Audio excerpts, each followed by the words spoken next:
Nana is the ninth novel in Emile Zola's Rugen series. This novel delves into themes of debauchery, decadence, and moral corruption in Parisian society during the Second Empire. It tells the story of the rise and fall of Anna Quo, known as Nana, a courtesan whose beauty and charms lead to the ruin of the men who fall under her spell. The story begins with the debut of the scandalous operetta La Blonde Venus, in which Nana, a second-rate actress with no real talent, makes her first appearance.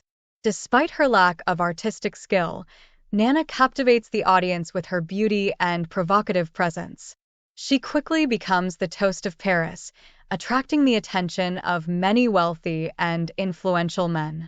Nana comes from a poor working-class background. She is the daughter of Gervais Macquart and Quo, the protagonists of L'Assommoir. She uses her seductive power to manipulate the men around her, leading a life of luxury and pleasure without concern for those she exploits.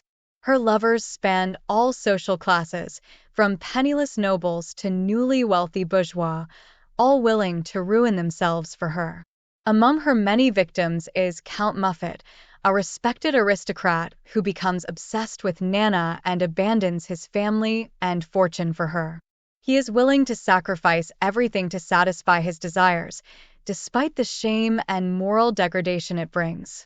Others, like the banker Steiner, see their wealth squandered by Nana, who manipulates them without remorse. Nana not only financially ruins her lovers, she also destroys their morals. She is a force of destruction, a symbol of decay, dragging men down with her. As the novel progresses, Nana becomes increasingly capricious and self-destructive. Her beauty begins to fade, and her excesses eventually catch up with her. The novel reaches its climax with Nana's death from smallpox.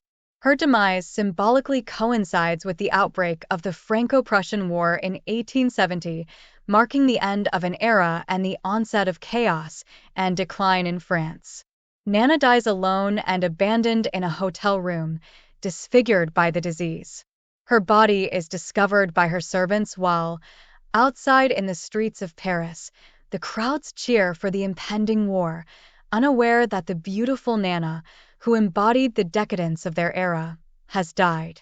Nana shines a light on the moral corruption and decadence of Parisian society during the Second Empire.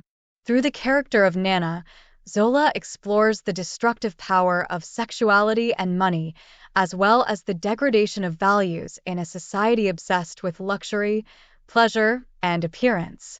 Nana, the daughter of Gervais and heir to the vices and misfortunes of her family, becomes a symbol of decay. Her beauty and seductive power are both her strength and her curse.